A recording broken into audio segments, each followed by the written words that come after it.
Bismillahirrahmanirrahim. Assalamualaikum warahmatullahi wabarakatuh.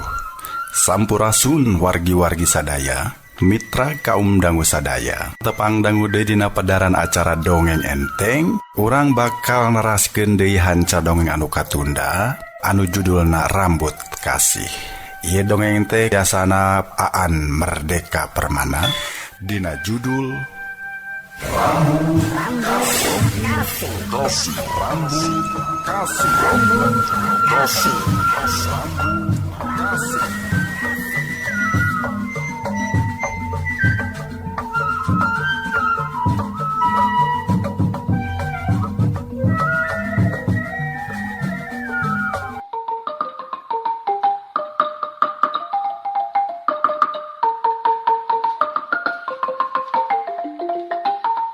Eta kunaon biwirsia runya renyuh jiga ngecek kitu ka aing. Lamun ayeuna aing cicing di Sumedang Larang, tur kungsi ngojok-ngojok gesan ulun, sangkan ngalawan urang Cirebon. Lain hartina aing hayang ngahirupkeun deui anu geus eueuh. Tapi aing mah sakadar hayang mere palajaran bae ka urang Cirebon. Kumaha rasana dipacikeun deungeun teh? Kumaha rasana jadi jalma anu kasoran, pangaboga di Jabal Batur teh? Tegeunah hees, tegeunah nyatu deuleu. Anu aya ukur ka nyeri hate bae, ceuk Ki Jaya Perkosa. Ki Jongjo ayeuna mah ukur ngelup, biwir teu ngarenyu, sirah henteu unggeuk, sumawona kideung.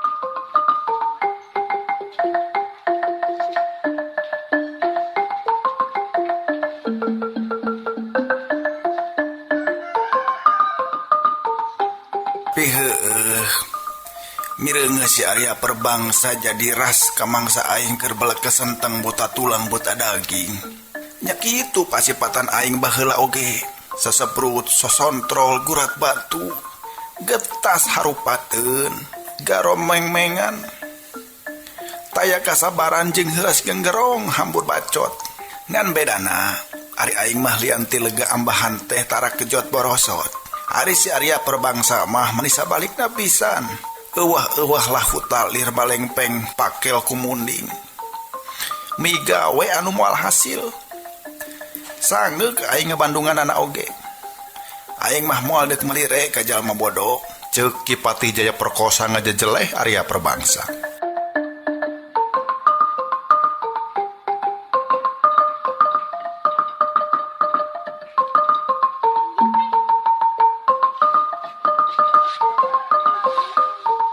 Ayeuna mah Ki Jongjo teh unggek-unggekan minangka satuju kana pamadegan Ki Patih Jaya Perkosa.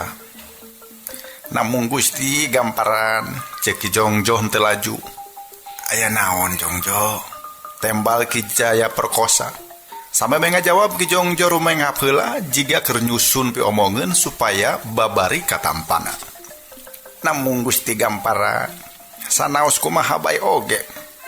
Panggawe pun Arya Perbangsa teh ulah dianggap enteng. Margi sapertos kasauran kagamparan, yen leres inyana teh parantos ngeheuyeuk kakuatan. Saurna urang Talaga parantos dibadamian, urang Raja Galuh oge parantos dilulukukeun. Atuh pon kitu deui urang Sindang Kasih, sasatina rupi-rupi kekuatan parantos dihijikeun, ceuk Ki Jongjo. Heueuh aing oge. Ka aing oge tepi eta beja teh. Pajah urang Sindang Kasih neuteuli keneh ka Cirebon. Meungkeut jalma ku nyambat ngaran Nyi Rambut Kasih. Kitu benernya. Pajah teh turun Nyi Rambut Kasih oge geus samiuk. Balad-baladna oge geus saihwan. Kitu eta. Enya eta teh kitu, ceuk Ki Patih Jaya Perkosa megat kalimah.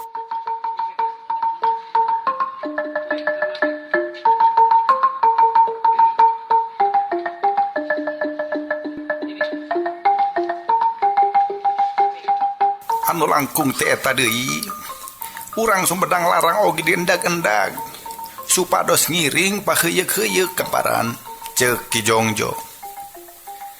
Heueuh kapan aing ge eta geus diajak eta teh, ceuk Ki Jaya Perkosa. Tapi Ki Jongjo geuwat nempas deui. Pangajak ka saliramah gamparan. ngojok-ngojok dume salira kapungkurna Narpati Pajajaran. Namung aya urang Sumedang Larang anu diojok-ojok dumeh aya kasang tukang nyeri hate nun pokna.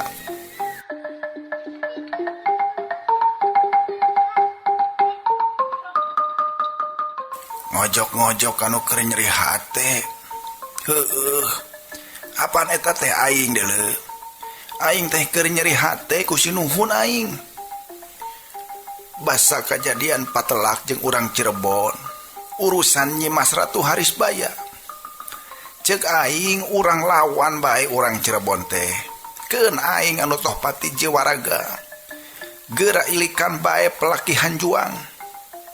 Mun pelakihan juang ngarang-rangan tandana aing kasoran di medan laga. Cig gewat ngarungsi ti nagara. Tapi mun pelakhan juang jag-jag belejag malah lulus banglus rahayu. Sakabehna kudu caricing ka asup raja di Kutamaya. Tapi kajadianana basa aing mulang turki hanjuang tetep jalugjug rahayu. Geusan ulun geus ngerud peuti. Ngungsi ti Kutamaya kadayeuh luhur. Eta ngahina kana kamampuh aing. Jeung henteu percaya kana kasaktian aing deuleu. Nu matak aing teh ayeuna minangkan mah jadi jelema anu nyeri hate. Henteu diajenan ku budak satepak. Ceuk Ki Jaya Perkosa gogodeg jeung gagaro kana gado.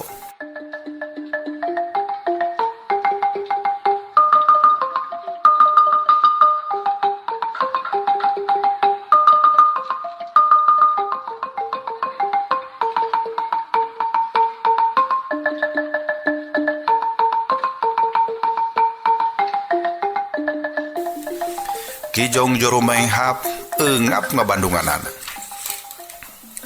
Kahartos eta kajantenan teh matak ngajaheutan manah salira nun. Namung masih keneh aya anu jaraheut manah ku eta urusan teh. Nyatana duduluranana Nyi Mas Ratu Gedeng Waru.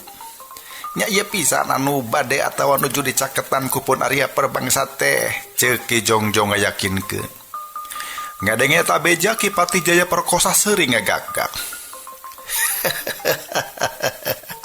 Si Arya Perbangsa teh cingkleung na nyeples si Yudakara anu jadi bapana.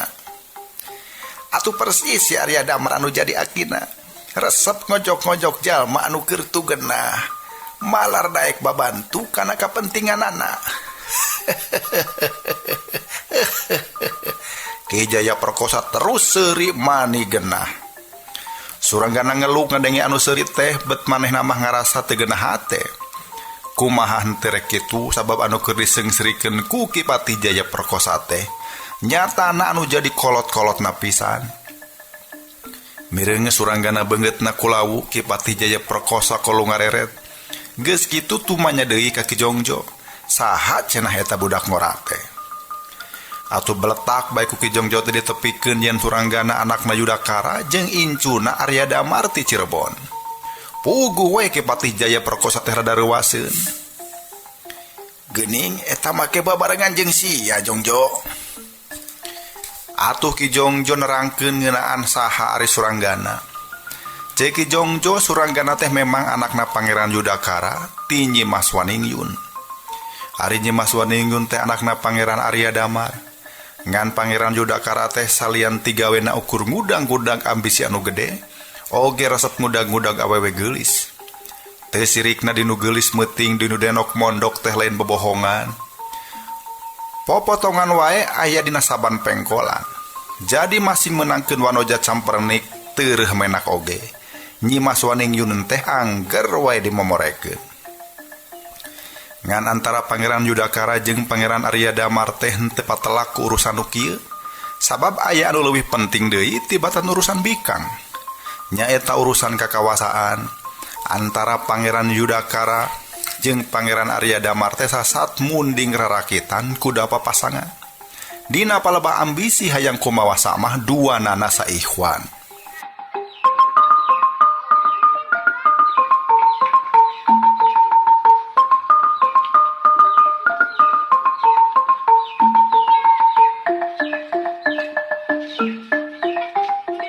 Kusabab dua anak silih mangpaatkeun Pangeran Yudakara anu hayang kumawasa di Pajajaran henteu hasil ngalurug Pajajaran. Sabab dibantuan ku pasukan Demit menang ngukumpul Arya Damar. Pangeran Yudakara nemahan pati waktu ngarurug dayeuh Pakuan. Ari Pangeran Arya Damar kusabab dianggap ngerang-ngerang ngaran Cirebon nya diusir sapajodogan ti lingkungan karaton. Kitu anu kajadian dina tahun 1557. Suranggana teh turunan Pangeran Yudakara jeung Nyi Mas Waningyun. Sanajan eces teu menak tapi dina umur-umur lelengkah halut teh nasibna kadungsang-dungsang. Atuh Ki Jongjo anu harita geus gilig deuk milih pangsiun tina sagala rupa riweuh politik.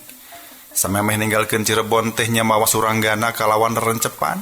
Satuluyna diurus di Ponclot Gunung Ciremay tapi kadewasa. Sararea saat sasat papohokeun Suranggana. Eueuh anu ngarasa leungiteun ku ngilesna eta budak leutik teh. Atuh pen kitu deui hiji-hijina jalma anu masih keneh kasebut karuhuna nyatana Arya Damar henteu boga upaya hayang neangan incuna pituin. Sareatna ieu budak teh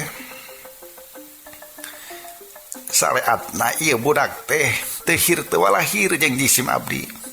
Namun ari hakikat namanya anak jisim abdi nun ceuk Ki Jongjo bari cedok deui nyembah. Ngadenge talalakon Ki Patih Jaya perkosa katinggal unggek-unggekan bari jiga anu neuteup ka jauhna.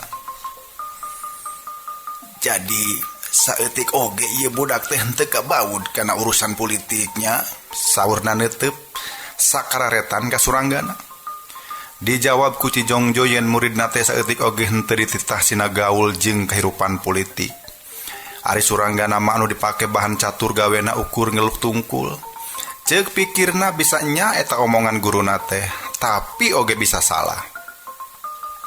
Anu mata kitu teh apan sabenerna mah geus sababaraha kali manehna kabaud kana urusan politik. Sanajan diembung-embung oge, buktina geuning geus sababaraha kali nyawana diintip-intip ku saban jalma da dianggap ilu biung kana urusan politik.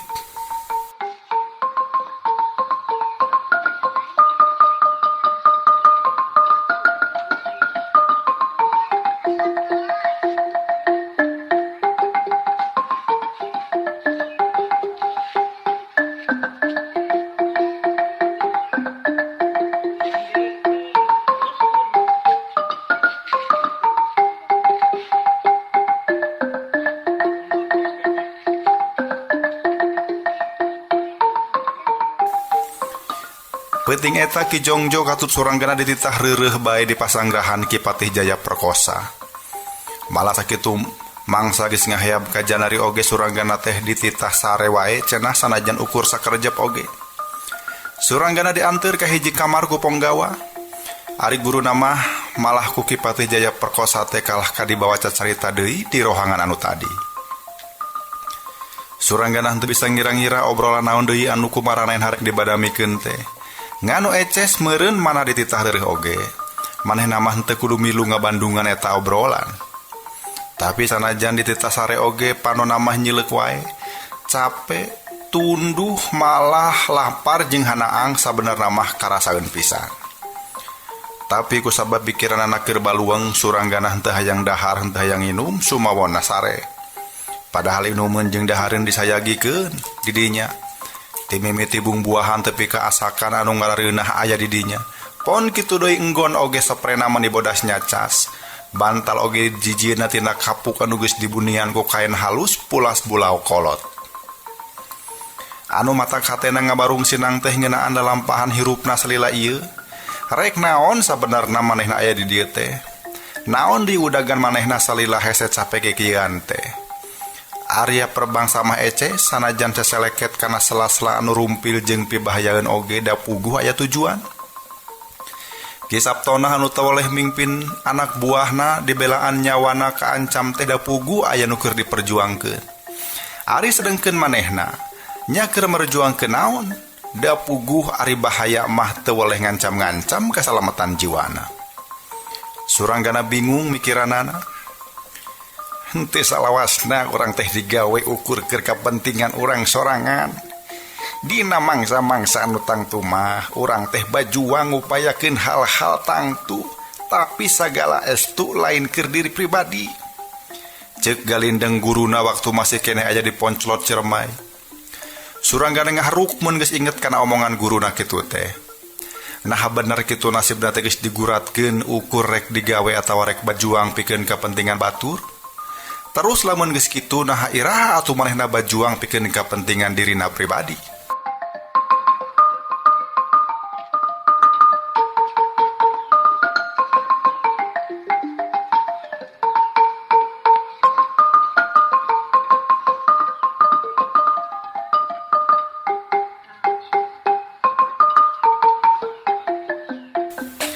Anaras kadinya manehna jadi kumalayang inget karena kejadian-kejadian anu geus kaliwat.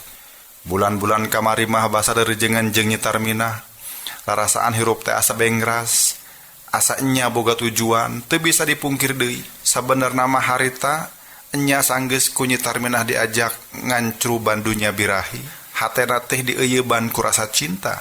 Teu bisa dipungkir deui manehna geus neundeun rasa cinta ka Nyi Tarminah. Bisa jadi mimiti nama ukur cinta birahi dabongan atuh harita teh lalaki pantar manehna anu can ngambedunya cinta beti tembongan hal-hal anu ngahudang birahi. Ngan saterusna sanggeus gumulung jeung cintana Nyi Tarminah hatena salaku lalaki teh oge hentengan sakadar ngagugulung kareteg birahina. Kabuktian geuning mun Nyi Tarminah nandangan kasusah manehna oge sok milu susah. Mun Nyi Tarminah keur diancam-ancam bahaya, manehna oge sok milu hariwang jeung teu weleh marojengja.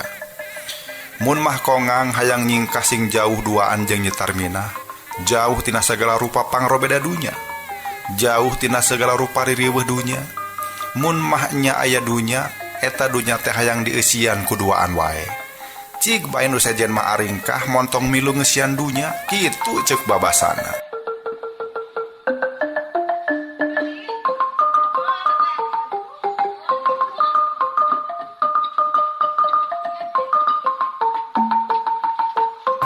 Ari ayeuna suranggana mah bet ngarasa nunggelis, lain dumeh cuklek leuweung cuklek lamping jauh ka sintung kalapa. Nunggelis ote dumeh eueuh awewe anu mika cinta dirina deui. Tarminah, boas ya teh ayeuna mah geus nya-nya ijid ka aing.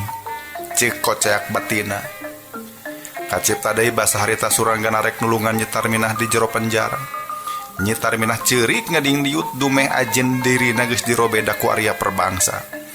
Ari suranggana nyampeurkeun ka hareupeun panto jaruji beusi, bari digondeng ku sababaraha urang awewe camperni. Eta anu jadi gegeuleuh keur Nyi Tarminah teh, meureun cenah aing mah di jero penjara teh kudu nadah siksa nadah wiwirang, tapi nah ari suranggana kalah kanggo jayan sagara cinta jeung awewe saliwat. Tangtu Nyi Tarminah ambekeun ka cida, tangtu Nyi Tarminah peuriheun ka cida. Nyeri peurih lara balangsak gubragna ka geuleuh jeung dengdam. Mana pantes di harita Nyi Tarminah teu hayang deui neuleuh beungeut manehna.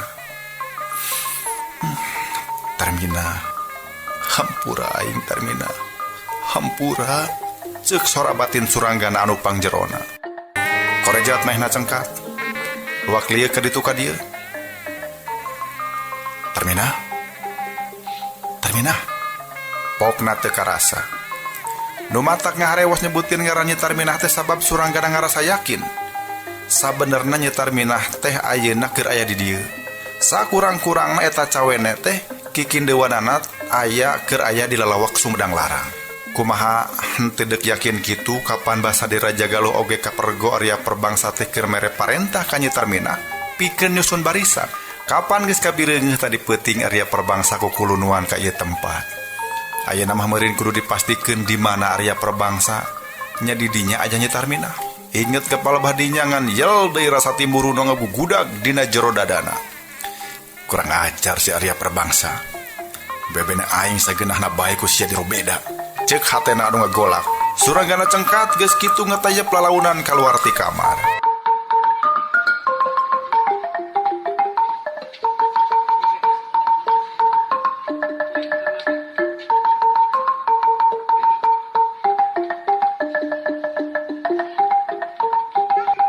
Kakara oge ngelol tina panto hatena ngagebeg. Reuas pacampur jeung bunga. Teu kitu kumaha sabab basa melengekeun panto di palebah ditu kabireungeuh aya anu keur kakatayepan. Tapi anu keur kakatayepan jeung jiga anu keur ngintip-ngintip teh taya deui jalmana Iwalti Nyi Tarmina. Bakat ku atoh henteu karasa Suranggana ngagero sanajan rada dipengkek oge. Tarmina, cenah. Sora anu rada dipengkek teh teu wudu kadengieun ku Nyi Tarmina. Manehna rikat ngolebat bari nyabut gobang rek taki-taki bisi bahaya. Ana panonna amprok jeung panon Suranggana kabireungeuh beungeutna nyiak samupias. Ku Suranggana digeroan sakali deui bari digupayan. Tapi batan daek nyampeurkeun Nyi Tarmina kalah kaluncat ngajauhan ti dinya. Malah geus kitu mah ngajorelat nyalingker kana poek.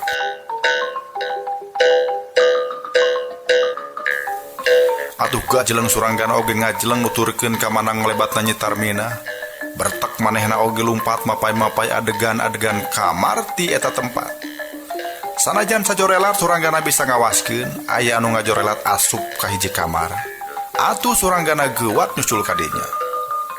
Basa anjog si panto teh disurungkeun tapi geus pageuh ditulakan. Suranggana keketok kituna teh bari gura gero nyalukan Nyi Tarmina. Tapi panto teh tulakna henteu dilaan. Tarmina, buka panto. Buka ieu aing Suranggana. Pokna gogorobokan. Balukar gogorobokan bae atuh para ponggawa anu keur tugur teh lalumpatan. Nyamperkeun ka palebah dinya. Bareng jeung ponggawa lalumpatan, panto kamar oge dibuka. Aya cawene geulis camperenik nolol tina panto, kituna teh bari gogorobokan. Bangsat, aya bangsat ye. Cenah bari tulung-tulungan.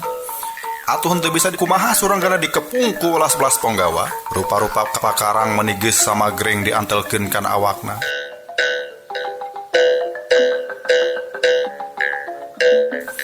Mun saeutik bae awakna gerak bawa eta pakarang anu ting solodor teh kari nancep kana sina manggang awakna. Suranggana henteu bisa minge deui, serah bongkokan sapada harita. Isukna bae guyur, pajah aya bapa maling rek ngiwat Nyi Mas Maidah. Suranggana kapaksa jagrag ka payunan Ki Patih Jaya Perkosa.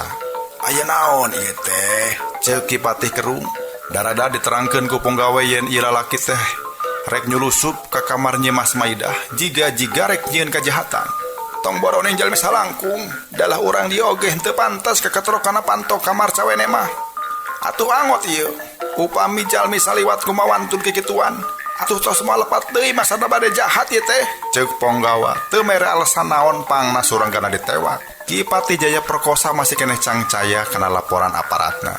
Atuh geuwat ngagero Nyi Mas Maidah. Tekung silila torojol cawene bela kesenteng meureun umurna kana 16 tahunan mah.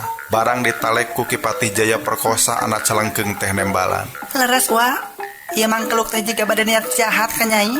Pokna teu eulem-eulem jeung matak reuwas keur Suranggana. Tekung silila torojol Ki Jongjo puguh wae manehna teh reuwaseun mireungeuh Suranggana geus dicangkalak teh. Aya naon ieu? Kunaon si Suranggana dicangkalak? Pokna dijawab ku Nyi Mas Maidah. Ku teu sangka kasep-kasep boga pola euwah-euwah kitu. Panto Nyai digedor-gedor, diteje, disusurung beri gegerowan nyai-nyayan. Saha kitu manehna teh? Kabogoh lain salaki komo henteu wawuh acan. Uwa, nah uwa teh manis sembarangan ngasupkeun jalmi culihin ka dieu. Pokna juba jebi, ngadilak jeung mureleng seukeut. Ki Patih Jaya Perkosa ngalieu ka Cijongjo lir tumanya.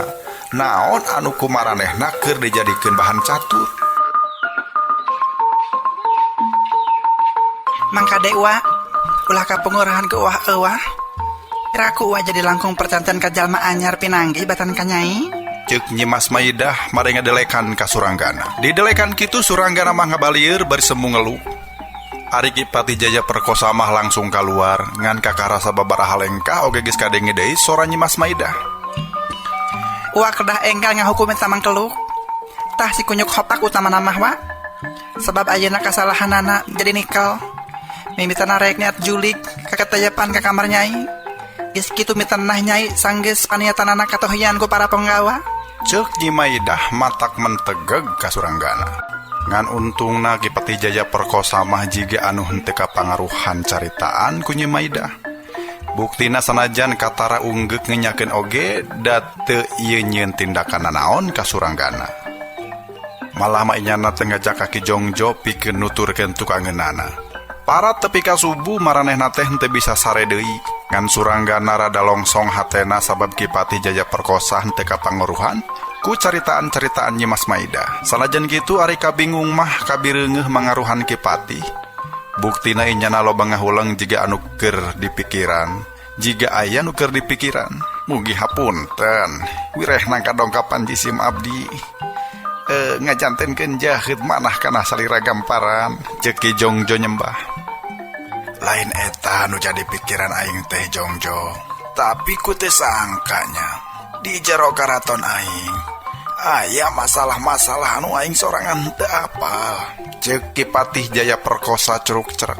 Maksudna naha ayeuna salira percanten yang di karaton nuju aya gerakan. Ceuk Ki Jongjo. Sajongjongan Kipati Jaya Perkosa ngahuleng ari geus kitu mah unggek-unggekan. Syukur sia geus datang ka dieu. Mun teu kitu meureun Sumedang Larang teh bakal diganggayong ku kariweuh. Cing aing nanya, geus kumaha kakuatan anu dihimpun ku si perbangsa teh? Ceuk Kipati Jaya Perkosa. Tudaradad Ki Jongjo nerangkeun yen tadi nama pasukan anu rek ngarurug Sumedang Larang teh geus nyiapkeun rupa-rupa pakarang. Pakarang modern kaya Ning Mariem jeung Bedil. Baru kitu nya. Mun dijora ku Mariem, atuh daya luhur moal bisa tahan. Kipati Jaya Perkosa katara reuwaseunana. Untung Ki Jongjo gewat maper kareuwas. Sabab ceuk Ki Jongjo bala bantuan anu mangrupa Mariem jeung Bedil teh geus dimusnahkeun ku manehna.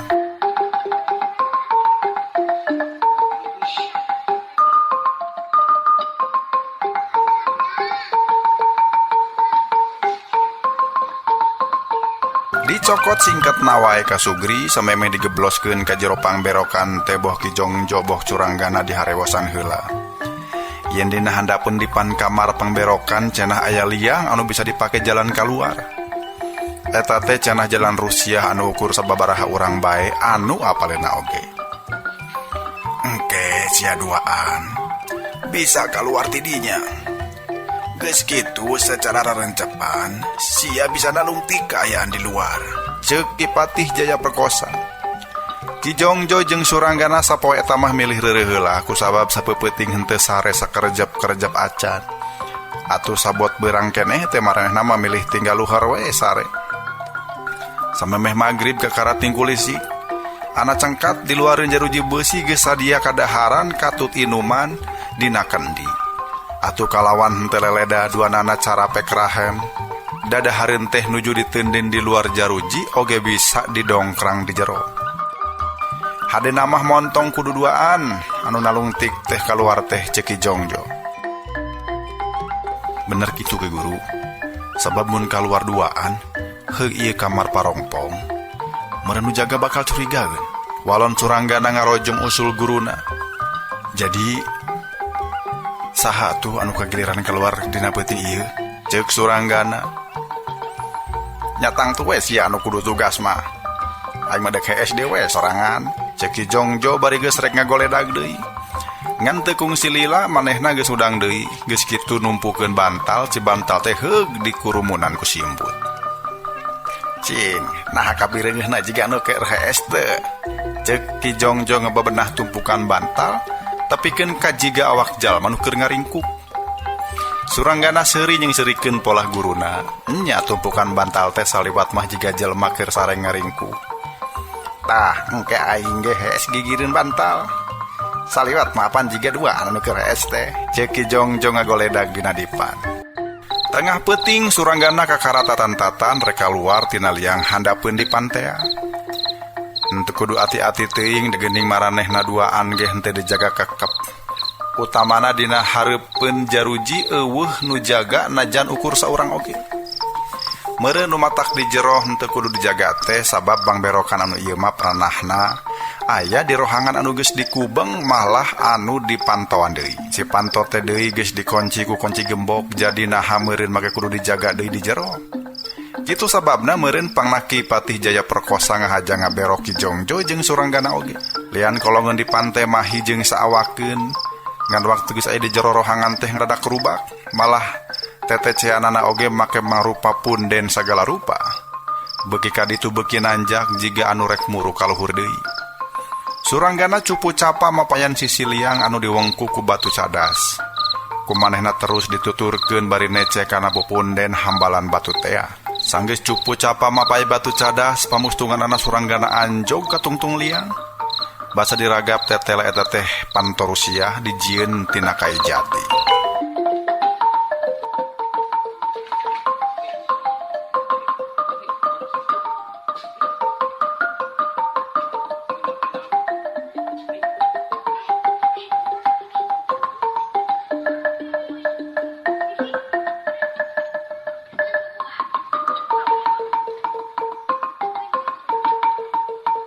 Tadi namah ku Suranggana terek dibuka tulakna launan ngan samemeh dek di luareun panto kadengi aya anu kirting kecawih cecarita. Suranggana mungguh rek eureun engapanana. Kumahan terek gitu sabab salah saurang anu kadenge sorana teh apal pisan. Saha deui atuh nu boga sora rada denger ari lain Nyi Mas Maidah mah. Suranggana rada reuas. Tetela jalan Rusia anu dimimitian ti kamar pangberokan teh bijil namah ka kamar Nyi Mas Maidah. Suranggana ngahulang naon maksudna Ki Patih Jaya Perkosa nitah kaluar ti pangberokan, lamun akhirna eta liang teh bijilna ka kamar Nyi Mas Maidah. Mimitana mah hatena curiga, boa-boa cenah Ki Patih Jaya Perkosa teh rek ngadoja manehna. Boa-boa cenah Ki Patih Jaya Perkosa teh masih keneh neundeun curiga ka manehna. Yen bener geus nuding dirina geus milampa teu uni. Heug cenah ayeuna mah manehna teh didoja sina asup deui ka kamar Nyi Mas Maidah. Tapi Suranggana ulang mikir, boa-boa deui lain kitu cenah. Meureun ku sabab kenyahoan Suranggana geus nyebutkeun pajah Nyi Mas Maidah nyumpuskeun Nyi Tarmina. Atuh pikeun leuwih ngeceskeun eta caritaan Ki Patih Jaya Perkosa teh, sasat geus ngutus deui Suranggana. Cohagna mah nyaeta hina nalungtik deui Nyi Mas Maidah. Sugan we eta anu dipimaksud ku Ki Patih teh ceuk pikir Suranggana. Atuh kulantaran kitu mikirna Suranggana oge ngadedempes ngadedengekeun obrolan nu kadenge teh. Nyi Mas Maidah teh nya keur ngobrol jeung saha atuh da mani jiga-jiga ati-ati pisan cacaritana teh. Nyaan Tarmina, kapemah teu bohong. Si Suranggana teh diberok jeung guruna. Malah diberokna oge di tempat anu khusus. Nyata tempat anu kusaha oge moal bisa diasupan. Kadenge sora Nyi Mas Maidah. Tar hate Suranggana ngageter. Tetela geuning Nyi Mas Maidah teh keur cacarita jeung Nyi Tarmina. Henteu salah deui teh tenjuan manehna peuting kamari teh yen Nyi Tarmina nya nyulusup ka jero kamar Nyi Mas Maidah. Ayeuna Nyi Tarmina teh geus nyulusup deui bae tur ka perego deui. Kumanehna Suranggana terus ngedempes ngadedengekeun obrolan. Tarmina, nah urang ge moal dosa kitu, geus miteuna jalma anu teu boga dosa teh sih. Kadenge sora Nyi Mas Maidah jiga nu kaduhungeun. Lila teh kadenge sorana naon jiga-jiga Nyi Tarminah teh keur mikir-mikir naon pijawabeunana. Ken bae, ieu teh asup perjuangan. Ari perjuangan nya bakal merlukeun pangorbanan. Lamun teu dikitukeun, manehna ukur jadi gangguan wungkul. Kami embung ieu rancang teh gagal, kudu meh si Suranggana hayang jadi pahlawan. Kadenge sora Nyi Tarminah semuru menghap. Jap deui sepi sajongjongan. Tapi kami atoh si Suranggana jeung guruna geus muncung heuli dieu. Ku cara kieu, rancang urang bakal babari laksana. Ceuk Nyi Tarminah deui. Tarmina, iraha kira-kirana aya perbangsa teh endek mateni pradogesan ulur.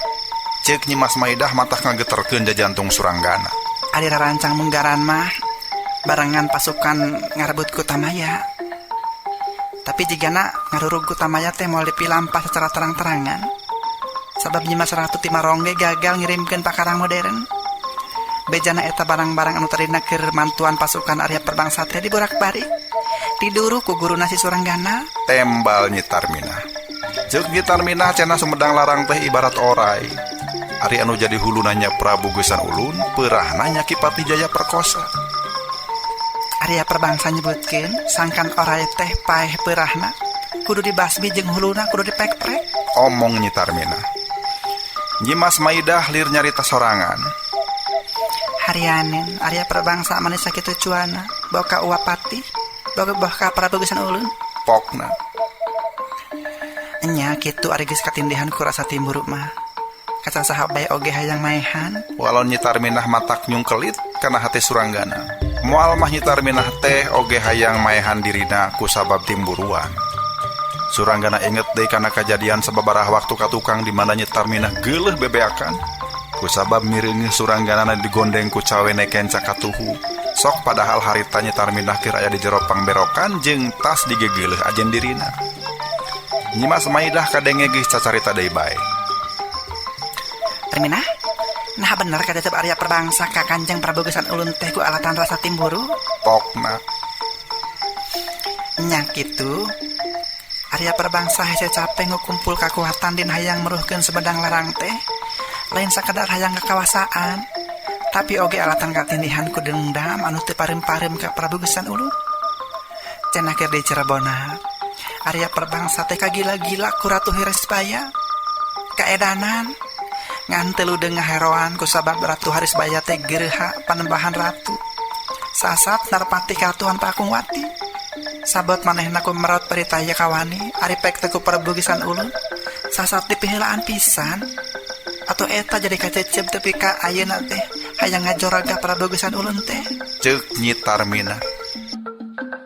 Nya wapati oge saruarek dipateni ku Arya Prabangsa. Ceuk Nyimas Maidah. Ditembalan tatag ku Nyi Tarminah. Arya Prabangsa boga panuding yen Prabu Gesan ulun lir kuda lepas di gedogan teh ku sabab diberewani jeung diangsonan ku Patih Jaya Perkosa. Nu matak Arya Prabangsa oge dek mateni eta patih. Nu matak peuting kamari datang ka dieu. Ceuk Nyi Tarminah. Ditempa seula ku Nyi Maidah yen cenah Arya Prabangsa datang ka Kutamaya teh nu ka Bandungan mah hayang ngolong-ngolok ki Patih Jaya Perkosa sangkan daek bilu kana rarancang badagna. Arya Prabangsa teh nyombok ka uwa. Ka uwa Patih. Sangkan daek ngahijikeun di wewengkon-wewengkon Pajajaran. Tapi uwa Patih nolak ka pajodogan. Lian teh nolak teh ku uwa Patih oge Arya Prabangsa teh sasat diobrot. Ceuk Nyimas Maidah. Kadenge sora Nyi Tarminah rumahu. Nyimas, salira kudu hati-hati sabab jero sapeuting dua peuting ieu bakal aya kejadian penting. Aya ieu bertidayeuh luhur cenah Prabu Gesan ulun bakal nepungan Patih Jaya Perkosa. Tah dina eta kasempetan Arya Prabangsa endek nganiaya Prabu Gesan ulun dibantuan ku dulur-dulur jeung baraya Nyimas. Ceuk Nyi Tarminah mata kaget keur anu ngadenge. Tarminah, atuh sia kudu hati-hati sing hasil sia bajuang tehnya. Ceuk Nyimas Maidah peupeujeuh. Ari geus kitu mah bab poe eueuh anu cacarita deui. Ngan teu kung Slila kadenge sora anu ngetaya pungkakeun panto. Jempling bae. Ku Suranggana kira-kira yen boh Nyi Tarminah boh Nyimas Maidah teh duanana jiga anu ninggalkeun eta rohangan. Ngajudi sarupa kitu Suranggana lah-lahan mu ketulak panto Rusia geus dipuka si panto teh diseredkeun dalaunan. Henteu lila panto teh muka ngan kaayaan jiga anu poek. Sanggeus rada diawas-awas sabenerna mah poek teh dumeh si panto dipipindingan ku raregan. Da buktina ari reg-regan geus dibuka mah kabireungeuh rohangan kamar Nyimas Maidah teh sagembleng. Kolebat Suranggana ngolebat keluar sanggeus nyingeraikeun reg-regan. Panto Rusia henteu poho dipeundetkeun heula. Sanggeus nyaho yen di eta rohangan teh eueuh sasaha Suranggana ngolebat deui kaluar ti eta kamar sakedet netra oge geus aya di luar.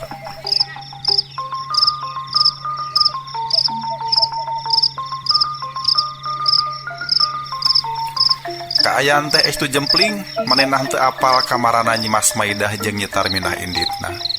Tapi rekamana oge Suranggana perlu nyaho sabab eta cawene anu duaan teh sasat pinuh ku picurigai. Angot lamun inget kana obrolan maraneh nama geuningan eusi obrolan teh kabeh oge mata ngagetkeun anu ngadenge. Nong toreng deui caritaan Nyi Tarminah pajah cenah Arya Prabangsa teh dina waktu anu moal lila deui bakal ngalapati Prabu Gesan ulun ku sabab urusan timburu. Horeng si mana horeng datangna Arya Prabangsa ka Karatuan Sumedang Larang teh maksudna mah tayelian iwal tirek ngaguna sikap Prabu Gesan ulun ku sabab urusan cawene. Bete kajudi saeutik oge yen Arya Perbangsa teh nyeri hate ku Prabu Gesan Ulun pedah urusan cawene. Urusan cawene dibabawa kana urusan politik. Mungguh mantak bibahiaeun. Si Perbangsa geus ngojok-ngojok batur pikeun baruntak, malah pikeun ngarurug Sumedang Larang teh. Sabenerna mah ukur katumpangan ku urusan anu tadina meleg-meleg urusan pribadi. Urusan cawene deui. Kurang ajar pisan eta mangkeluk tehnya. Cek pikir Suranggana gemesin pisan. Ayeuna Sumedang Larang memang keur memejeuna nyang haripan bahaya ka Sugri. Saeutikna anu jadi narpatina keur diarah-arah pati. Lamun nya Prabu Gesan Ulun tepikeun kana mahan pati, tan wande bakal ngarembet kana urusan nagara kalawan badag. Paripola si Perbangsa kudu kuat di halangan. Cek pikir Suranggana. Atuh ari geus kitu mah mikirna Suranggana ngolebat kaluar ti eta tempat. Maksudna rek ngabejaan kaki Patih Jaya Perkosa ngan sampe meh maksudna ti nekanan. Di juru benteng karaton kadenge anu bukbek gelut.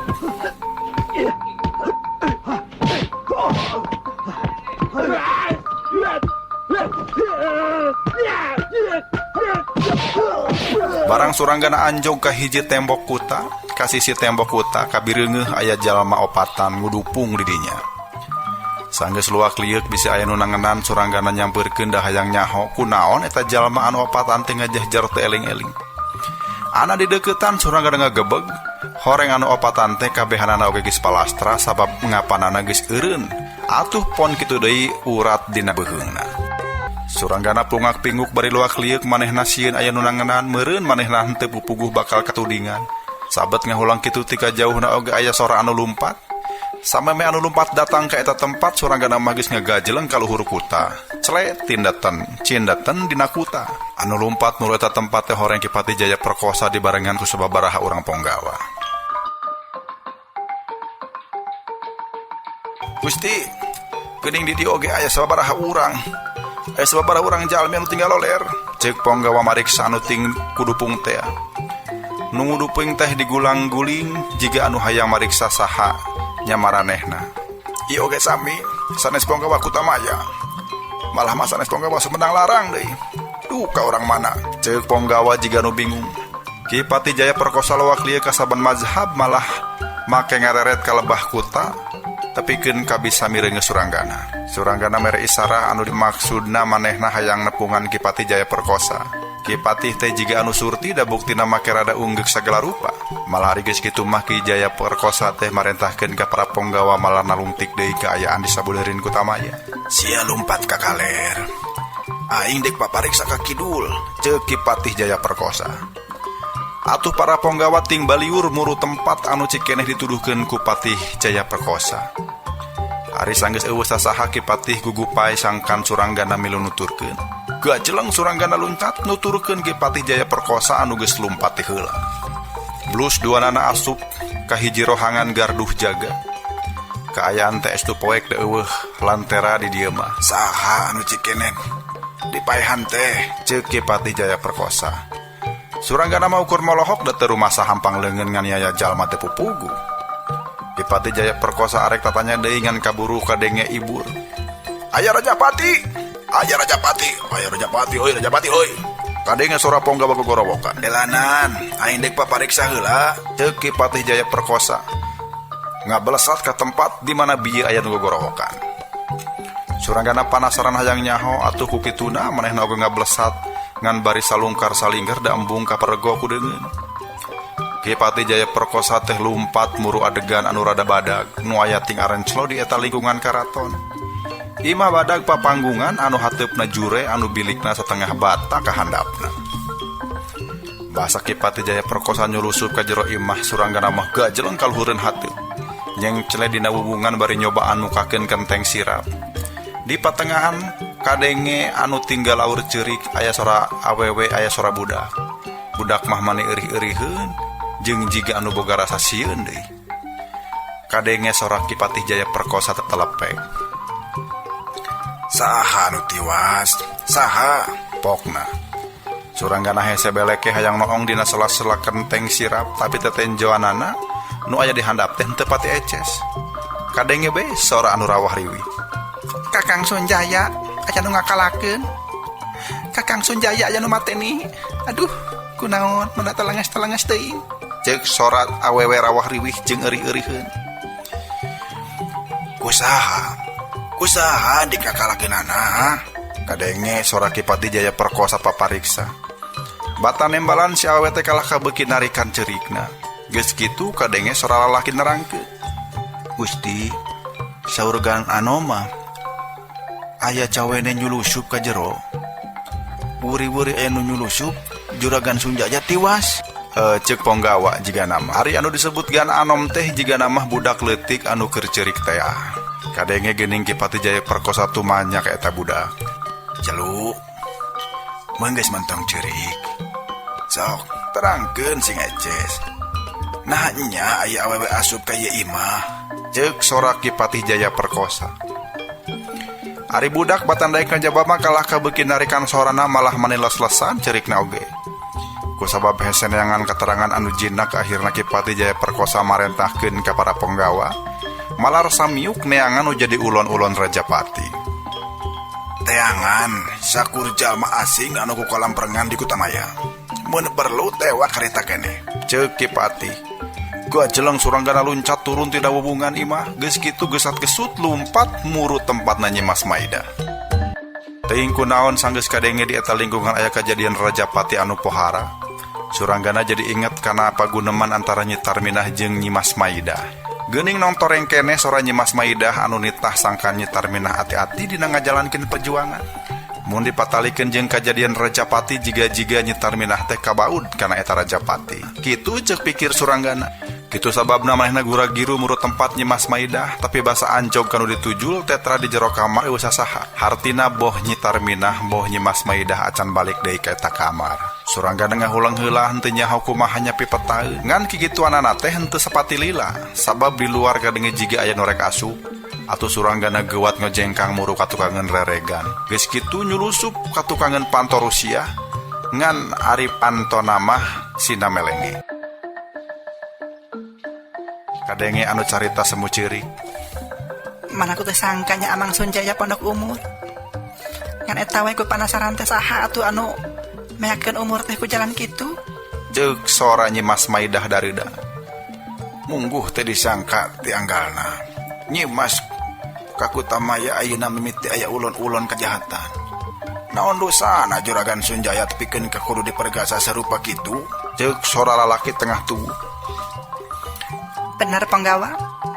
Kudu disangkalah kita manusia anu kitu beta teh.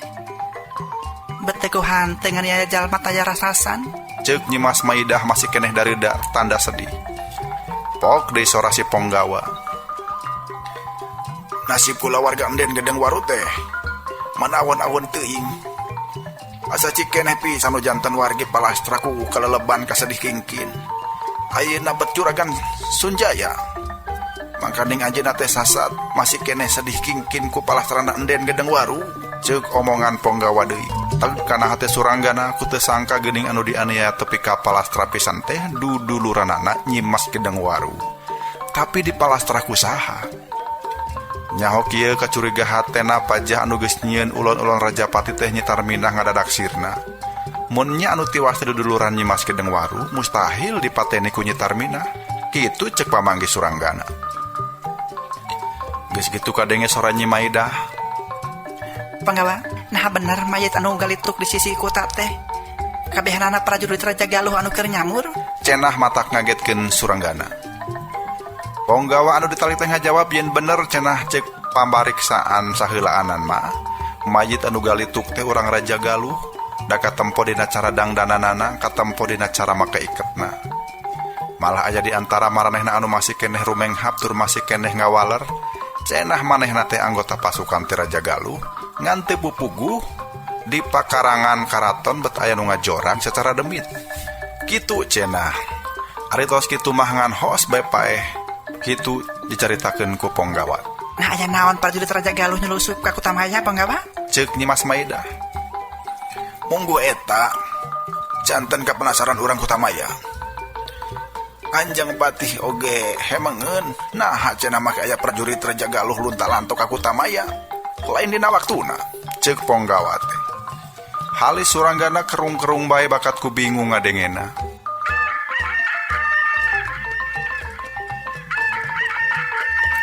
sabab hayam geus kadenge kongkorongok ti jauhna Suranggana inget kudu guat balik deui ka jero pangberokan.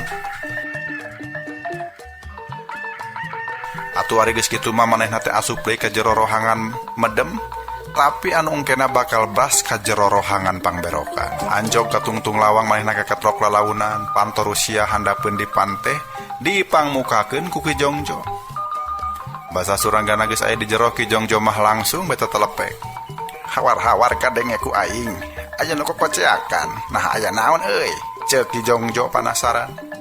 Atuh darekdak Suranggana nerangkeun naon anu kanyahoan ku manehna yen anggota pasukan ti Raja Galuh sawareh mah geus kukulunuan di lingkungan Kutamaya. Ngan anehna maranehna teh palastra kalawan teu puguh sabab.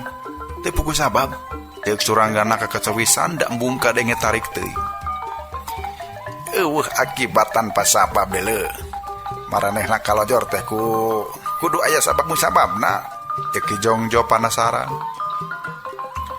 Puguh eta oge keur jadi kapanasaran urang dieu. Anu leuwih gunjleung deui sanggeus Ki Sunjaya palastra. Ceuk Suranggana. Ki Jongjo kerung. Nya saha atuh ari Ki Sunjaya teh pokna. Suranggana nyebutkeun yen Ki Sunjaya teh dudulurna Nyimas Gedeng Waru dan Nyimas Maidah oge nyebutna teh Amang. Paruk itunya Suranggana unggeuh. Kasimpulanana, jalma-jalma anu deuk niat culika jeung niat hianat ka Sumedang Larang teh geus dipiheulaan di delekaan. Cing, kira-kira na kusaha eta? Ceuk Ki Jongjo jiga anu mere tau cing. Puguh we Suranggana mah teu bisa ngajawab. Cek Suranggana lamun mah anu palastra teh lain jalma-jalma anu deuk niat culika ka Sumedang Larang. Kana tangtu manehna baris nyuriga ka Nyi Tarmina. Tadina mah kami ngerasa yakin pisan yen anu jadi ulun-ulun Rajapati teh tangtu Nyi Tarmina sabab samemehna aya paguneman jeung Nyimas Maidah anu dicuriga kitu. Ceuk Suranggana bari nerangkeun paguneman naon bae anu kadenge harita. Aneh atunya, ceuk Ki Jongjo ngagerendang sorangan. Ceuk Suranggana deui lalang teh beuki kandel deui mindingan eta kajadian. Sanggeusna aya beja yen anu mateni Ki Sunjaya mah cenah jiga-jiga pangawak awewe. Awewe nya? Nya. Mana kitu sababna kami mimitina curiga ka Nyi Tarminah. Tapi apaan mustahil Nyi Tarminah maehan jalma anu sasat bakal jadi baladna pisan. Angot deui mun kabejakeun aya prajurit Raja Galuh anu ngababatang di pakarangan Karaton Kutamaya mah. Aneh, liwati aneh. Saha jalmana anu geus miheulaan nganiaya jalma anu deuk jail kaniaya ka urang Sumedang Larang. Ceuk Suranggana matak bingung keur anu ngadenge. Duanana ting harulang tepikeun kajadi lenglengan tunduh. Angot keur Suranggana mah da puguh sapeupeting henteu bisa sare. Atuh keur bae sare. Para tepi ka beurang. Pabebeurang bae duanana dititah kaluar cenah kudu marandi heula sabab awakna jeung pakaianana maneh sakitu barauna. Sanajan bari lulugu oge ari Suranggana mah atoh we dititah mandi teh. Meureun geus 4 poe manehna teu ngambil cai bersih. Nu mantak maneh atoh ka cida dititah kaluar ti pangberokan teh tur dititah mandi. Rengsa mandi boh Suranggana boh Ki Jongjo dibere pakaian. Pakaian basajan tapi bersih. Atuh geus leres mandi mah maranehna teh disampakeun ka daharan. Teu anta parah, brak we duanana dalahar maneh paronyok pisan. Rengsa dahar Ki Jongjo jeung Suranggana teh diangkir ku Ki Pati Jayaperkosa.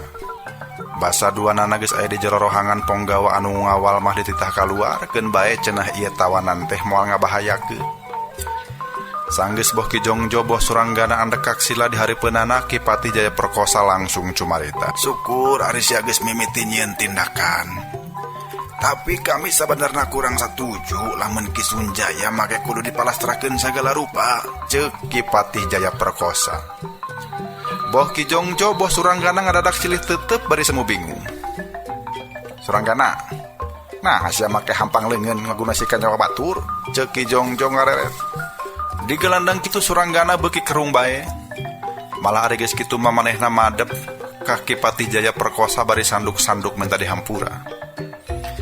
Pamugi salira tiasa ngajelaskeun kana kabingung jisim abdi gamparan, ceuk Suranggana. Ayeuna mah giliran Ki Pati Jayaperkosa anu kerung teh. Leres jisim abdi nangenan aya sababaraha kajantenan Rajapati. Kalebet Rajapati ka Ki Sunjaya. Namun eta sadaya sanes polah jisim abdi nun. Ceuk Suranggana bari cedok nyembah deui. Gitu. Nah, ka asup palastrana ulas-ulas ulang Raja Galuh teh deui lain pagawean sia Suranggana. Ceuk Ki Patih Jaya Perkosa. Ente pisan-pisan nun, tembal Suranggana. Eleuh, ayaku aneh.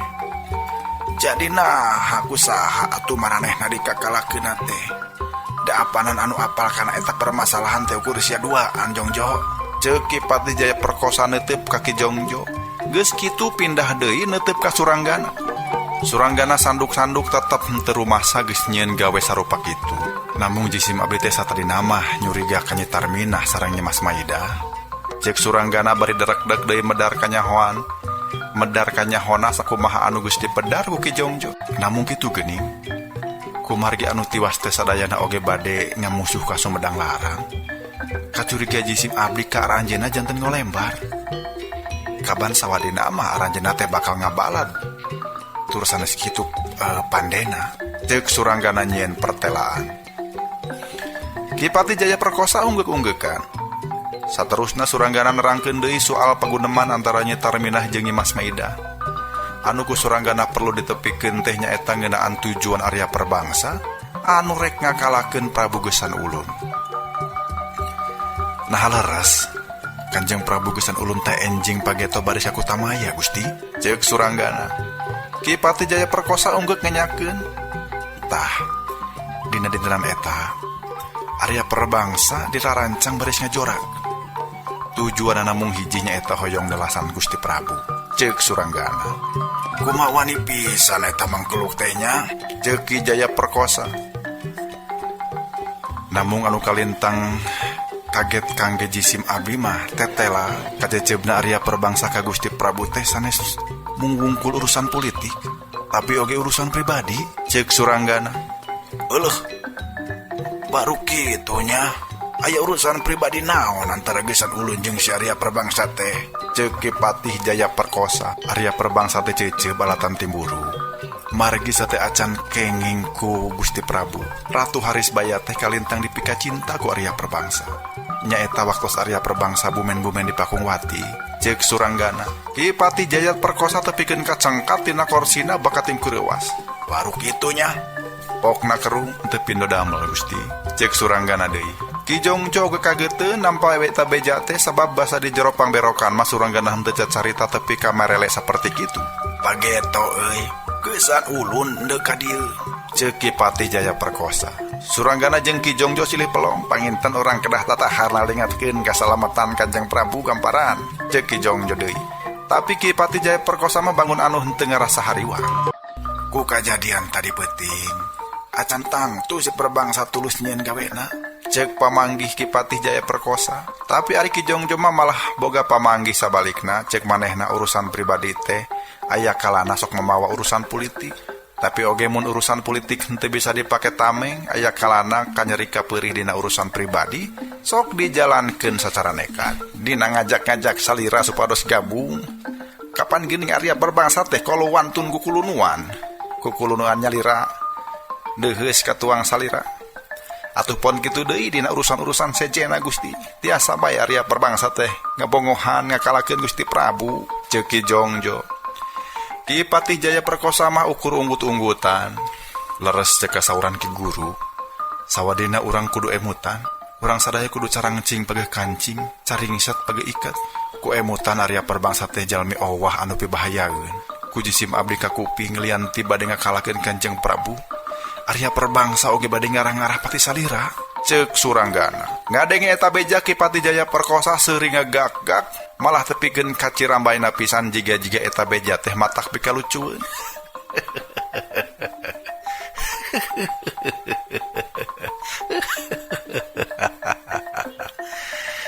Ngimpi oge dianggir mandi. Saumpama si Perbangsa sanggup noel buuk aing sanajan salambar oge. Kitu ceuk Ki Patih Jaya Perkosa teh. Jisima dipercanten kana katiasa salira Gusti. Ceuk Suranggana bari cedok nyembah. Terus anggeus ngarasayan sakumna beja geus ditepikeun atuh Ki Jongjo amitan sejak asup deui ka pangberokan. Ngan ari Ki Patih Jaya Perkosa mah henteu panuju. Ceuk manehna diasupkeun ka pangberokan teh lain dume aya kasalahan tapi alatan supaya bebas ngamata-mata musuh anu geus nyiliburi. Ayeuna sanajan masih keneh samar, Tapi saeutik musuh teges kasih ngeraikeun di mana cicingna, di mana nyumputna. Nu matak sia duaan oge geus henteu kudu api-api jadi tawanan. Lamun masih duaan bersih ati hayang ngajaga Sumedang Larang tina kadoreksaan. Atuh hayu samyuk babarengan jeung aing, urang mertahankeun Sumedang Larang, ceuk Ki Patih Jaya Perkosa. Boh Ki Jongjo boh Suranggana cedok nyembah tanda tumarima kana pangakuan ti Patih Jaya Perkosa. Tapi ceuk Ki Jongjo saheula anan mah moal deuk nembongkeun maneh bilu ka Sumedang Larang. Anu dipiharep masina musuh jole darah bae heula, mun kanyahoan Sumedang Larang pada mantuan meureun musuh bakal beuki ati-ati atawa bakal ningkatkeun kakuatanana. Sawiyo cisim abdi mantuan ku cara rencepan bae supados langkung Jongjo ngintip-ngintip musuh ti sisi ceuk Ki Jongjo. Ki Patih Jaya Perkosa ngahulang sajongjongan tapi akhirna mah unggeknya tujuan. Ngan omat, mun aya kitu kieu sia kudu geuwat laporan ka aing, ceuk Ki Patih Jaya Perkosa deui tur disanggupan ku Ki Jongjo. Atuh ari geus kitu mah Ki Jongjo jeung Suranggana amitan kaluar ti lingkungan karaton. Kaluarna sasat rerencepan sabab maranehna embung katohian ku batur, utamana ku kelompok anu hayang ngacaukeun katengtreman Sumedang Larang. Nyi Tarminah jeung Nyi Mas Maidah kaasup jalma anu tug kadanget ieu masih keneh dicuriga. Suranggana henteu hayang kanyahoan ku jalma anu duaan ieu yen sabenerna geus bebas tina tudingan goreng. Suranggana ngarasayan tudingan jeung pitenah anu kungsi ditudingkeun ku Nyi Mas Maidah ka dirina teh eta mangrupa akal malar Suranggana henteu mantuan Sumedang Larang. Malah sabalikna kudu dianggap jalma jahat ku urang Sumedang Larang. Eta akal tangtu Nyi Tarminah anu ngaturna. Mun inget kapala badinya Suranggana kacida nyerina, nyeri jeung sedih. Ku teu sangka Nyi Tarminah anu tadi geus dianggap bebelahan hate ayeuna bet jadi musuh bebuyutan anu pibahayaeun. Ku teu sangka Nyi Tarminah teh geus boga peranan gede di kelompokna Arya Perbangsa. Nalangsa ku bari polahna Nyi Tarminah henteu karasa Suranggana ngarahuh panjang tepikeun ka kabandungan pisan ku guruna. Aya naon sia bet jiga anu bingung kitu, ceuk Ki Jongjo nepak tak-takna. Suranggana akur diuk anu keur diuk cindekul di sisi kai jalan Padati puguh we reuwaseun. Pikeun sakedapan mah manehna hareugeun da teu nyaho kumaha kudu ngajawab. Salila ieu masalah manehna jeung Nyi Tarminah teh henteu dibejakeun ka guruna. Tong boroning masalahna adalah hubungan antara manehna jeung Nyi Tarminah oge, guruna mah henteu apaleun pisan. Sasaha oge sabenerna mah eueuh anu apaleun. Meureun mah mun aya nu geus apal oge paling soma. Anak-anak buahna Ki Sabtona sabab manehna mah kapan sasat nyoso bogoh ka Nyi Tarminah. Ari pe kadon kahalangan ku Suranggana sabab Nyi Tarminah kadon kagoda ku Suranggana. Suranggana henteu wani bebeja ka guruna ngeunaan hubunganana jeung Nyi Tarminah. Angot mun kudu bebeja perkara hubungan birahi jeung eta cawene mah manehna kacida henteu ludeungna.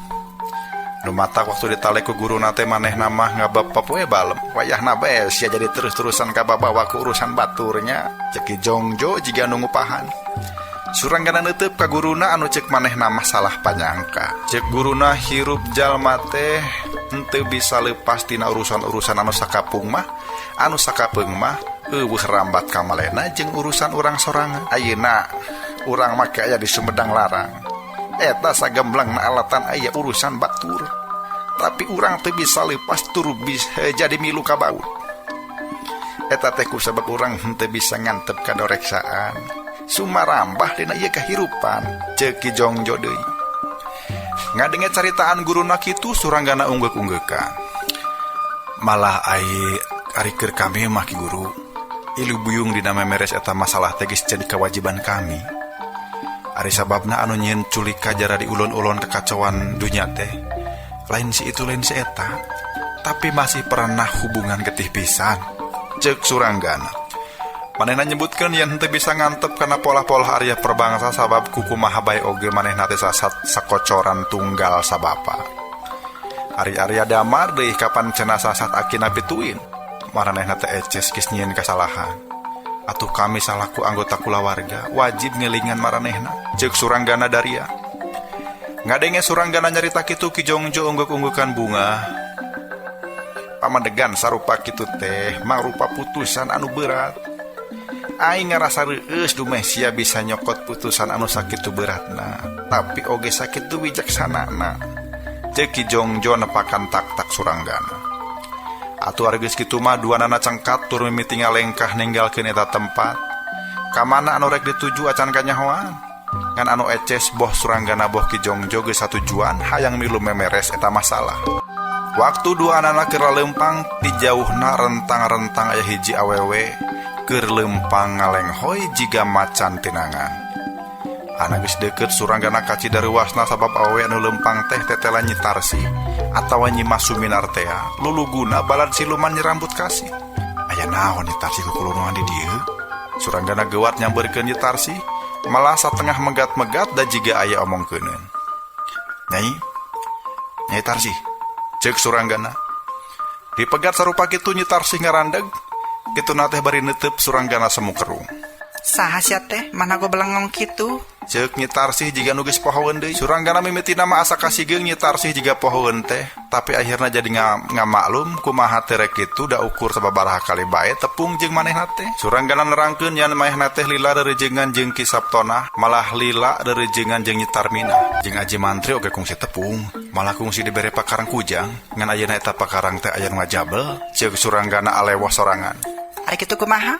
Cek Nyi Tarsi pondok, kitu teh bari rek ngaleos jiga anu sungkan cacarita jeung Suranggana. Henteu kumaha? Tembal Suranggana ngabelehem semu era.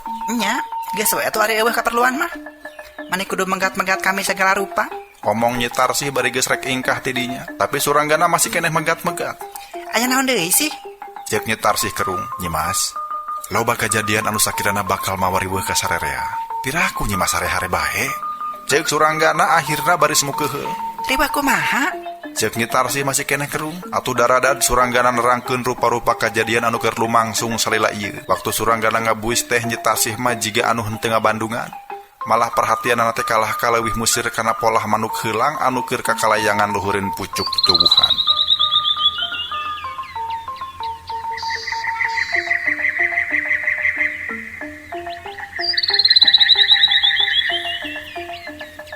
Geus eta cacarita teh? Cek Nyi Tarsi saban Suranggana ngaradak eureun cacarita. Acan rengse. Ngan geuning Nyi Mas mah jiga anu teu ngabandungan, cek Suranggana. Keur naon kagambandungan hal-hal anu eueuh patalina jeung kapentingan kami? Tembal Nyi Tarsi teu. Tur ari geus nyarita kitu mah manehna teh ngaleos. Suranggana keheul asa teu diajenan. Batur manghaja cacarita kitu teh supaya anu diajak nyarita aya perhatian atawa aya bantuan sangkan milu memeres pasualan. Sabab sanajan kumaha bae oge kumireungeuh yen Nyi Tarsi teh turunan Nyi Rambut Kasih jeung angot Nyi Tarsi teh lulugu hiji pangkupulan badag. Saeutikna bakal ngarasa kataji kana urusan-urusan anu ngabaud kana politik.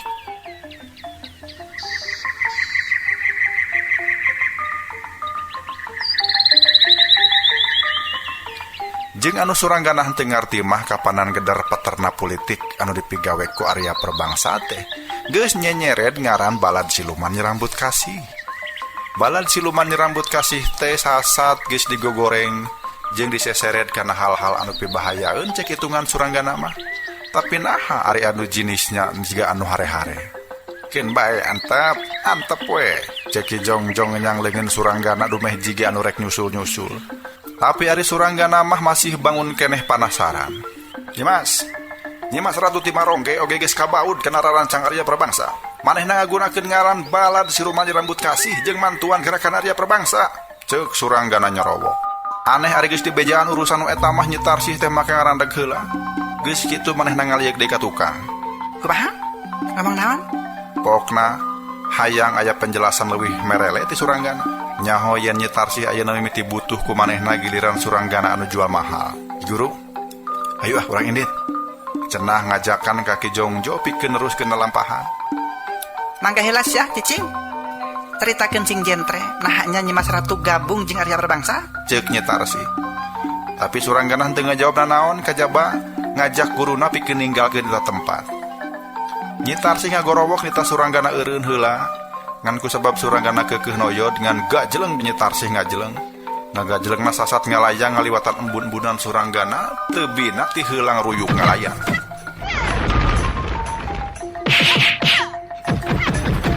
Tapi tapi anu diserang juga anu geus iatna da buktina sampai meh sapuan suku Nyi Tarsih teh keuna.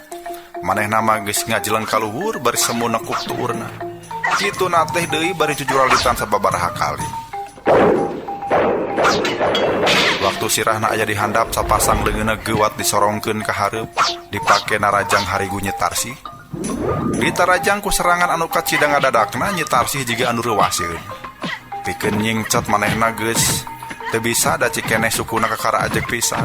Atuh hiji-hijina cara teh manehna kudu nahan eta tenggeulan. Hiu, hiu, bledug.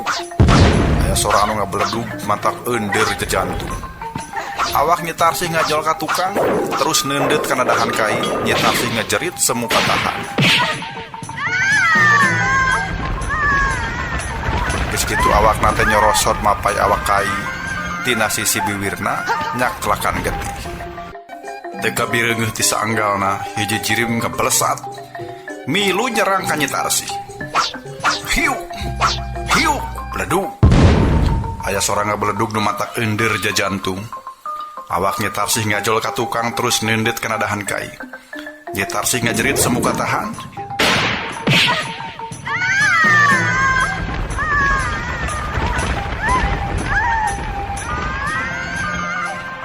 Geus kitu awakna nyerosot mapaek awak kai. Tina sisi biwirna nyak celak getih. Horeng nu bieu ngalakukeun serangan teu ka bireungeuh teh nyaeta Nyi Mas Ratu.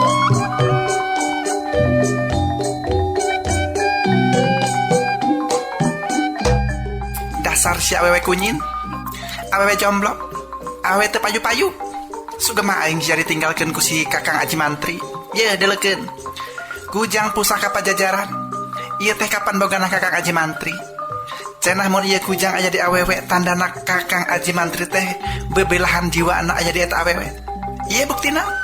Sia mah ukur lamunan kosong sebab tetela kujang teh aya di aing. Tetela hate Kakang Aji Mantri teh aya di aing, lain di sia. Sia mah telembuk, Ceuk Nyi Mas Ratu beak bersih. Nyawa ngadengieun henteu nama da ari anu dicacampah mah awakna nyang saya tempes-empes. Ngan bisinya ngadengieun eta beja palsu suranggana mah geuwat motong omongan. Bohong kita. Rajan Ade Mantri mah mikeun kujang pusaka teh ka kami lain ka manehna. Pokna bari tunjuk ka Nyi Mas Ratu. ae. Nah aya kunyuk bisa ngomongnya. Omongan kunyuk mah moal aya nu ngadengekeun deuleu. Mantok sia kunyuk padok. Aing teh hayang deuleu sia. Ceuk Nyi Mas Ratu bari ngahembatkeun leungeun. Leungeun kencana dipake neunggeul. Lain tenggeulan langsung tapi tenggeulan anu ngagunakeun tanaga angin.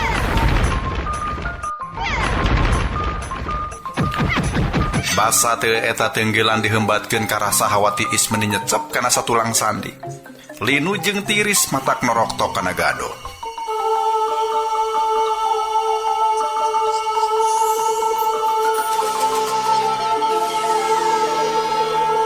Suranggana tapis nahan napas.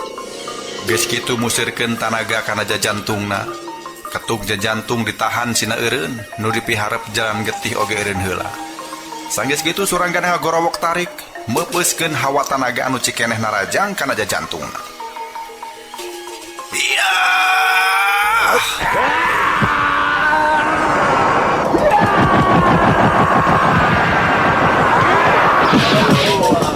Cenah ngagorowo pangaruh hawa tiis mimiti peurai. Ketuk jajantung oge mimiti normal deui. Sanajan semu eungap oge tapi ari tulang nama anu lalinu masih kene aya karasa. Ae, kita sangka aya kunyuk boga pangabisa. Cing, ayeuna cobaan kuno ieu. Ceuk Nyi Mas Ratu bari ngahembatkeun deui tanaga ti kajauhan. Nu ayeuna mah heabna teh karasa panas.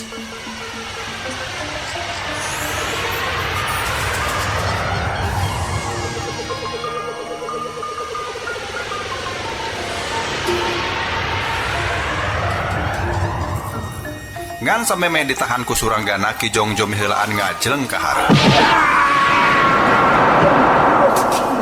Sapasang leungeun Ki Jongjo ditonjokkeun ka hareup, tapi ari dampal leungeunna mah meber.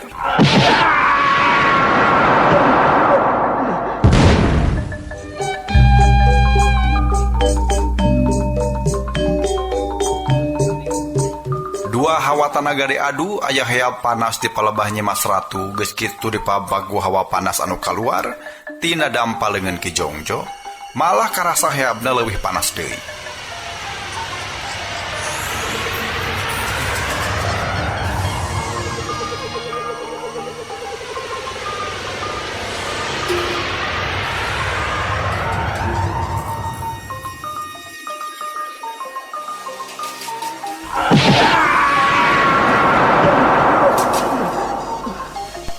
Beungeut Nyimas Ratu ka tembong beureum jeung kesang renung dina tarangna. Nyimas Ratu undur 2 langkah. Geus kitu ngarobah gerakan leungeunna sapasang leungeunna anu cik keneh disurungkeun ka hareup teh rada ditarik deui. Geus kitu geuwat disurungkeun deui, kituna teh bari ngegorowok satengah ngajerit. Bareng jeung eta hawa anu narajang kaluar oge rada kerobah, tinu tadina karasa panas hoheaban teh jadi nyecep tiis. Mireungeuh kitu jiga anu nutur-nutur karep Nyimas Ratu Ki Jongjo gegewat ngarobah jurus. Hawa anu kaluar tina leungeunna oge milu robah jadi tiis.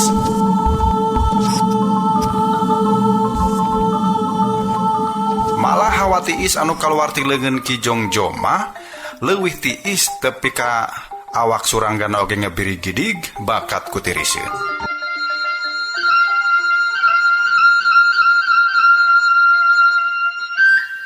Aduh, hanjakal pisan waktosna kabujeng seep kasugri pamirsa. Sok sanaos urang sono, urang pogot oge ngebandungan ieu carios. Mungguing urang hirup mah kasengker ku waktos kitu nya. Enjing urang bari teraskeun ieu carios rambut kasih teh. Kang Gilang sapara kanca ngaturkeun nuhun kana sagala perhatosanana. Mangga wilujeng kantun kasadayana permios.